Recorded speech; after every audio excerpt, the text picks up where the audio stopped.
ایک سبق آموز کہانی۔ یہ کہانی ہے ایک کبوتر کی جو کہ بہت زیادہ مغرور تھا اور ہر وقت اپنے ہی تعریفیں کرتا رہتا تھا۔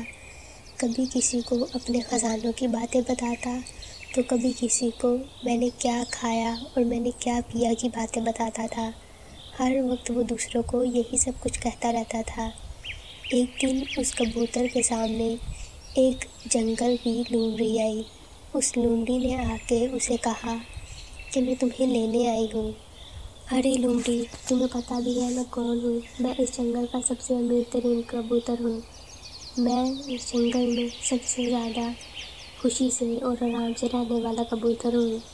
اس لومڑی نے جب یہ سب سنا تو اس نے کہا، ارے بھائی واقعی ہی تم بہت امیر ہو، اور میں تو سوچی تھی کہ تم کوئی معمولی سے کبوتر ہو اور جنگل کے بادشاہ نے تمہیں اپنے گھر دعوت پہ بلایا تھا تاکہ تم لطف اندوز ہو سکو، پر اب چونکہ تم بہت زیادہ امیر ہو تو یہ تو تم کرو گے ہی نہیں اور نہ ہی تم ہمارے ساتھ جاؤ گے۔ کبوتر نے جب یہ سب کچھ سنا تو وہ سمجھ گیا کہ اس کی مغرور ہونے کی یہی ضد نے اس کو لے ڈوبی۔ تو پیارے بچوں، مغرور ہونا اچھی بات نہیں ہوتی، اور اگر آپ کو ہماری یہ ویڈیو اچھی لگی ہو تو پلیز ہمارے اس چینل کو لائک اور سبسکرائب کریں۔ آپ کا بہت زیادہ شکریہ۔